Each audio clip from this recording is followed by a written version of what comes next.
wasak. Wasak nga ba? Wasak na yun.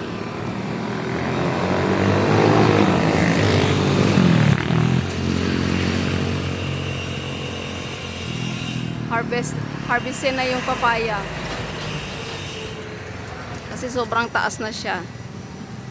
Ayan, ginamitan na ng scaffolding para makaakyat si kuya.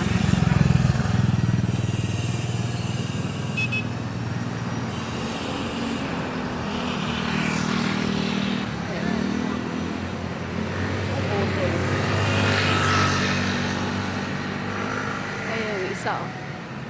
Ayun naman yung isa.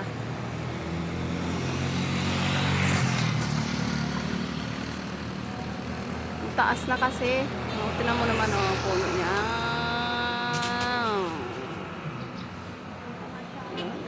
Aatsarahin na lang. Gawin na lang atsara.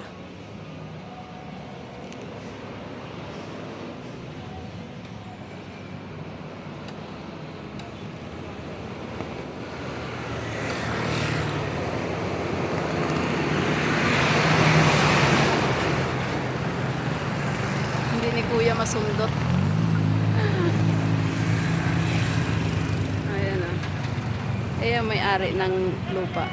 Kaya may-ari ng lupa. Ayan si Ate Sue.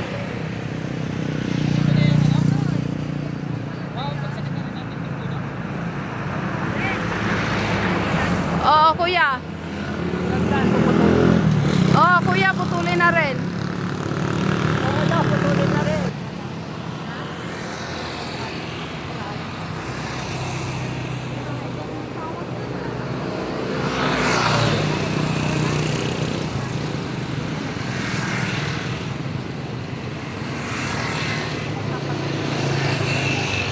Laki, no?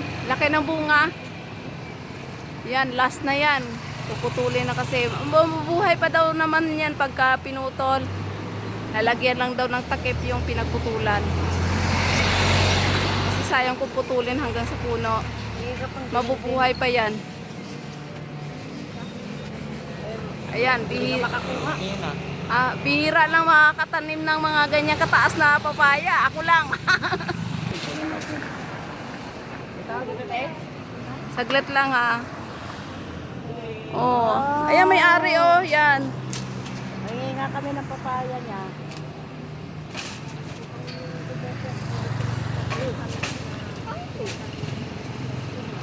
Kasi babalik na rin yan sa Canada. Gagawa daw siya ng atsara. Dadalhin sa Canada. Ayan, guys. Ayan, bye-bye, bye-bye, bye-bye. Ayan, guys, may saging dito. Oh. Ayan. Ang lalaki. Ayan, goodbye papaya na. Ayun, oh, may malaki pa siya, oh.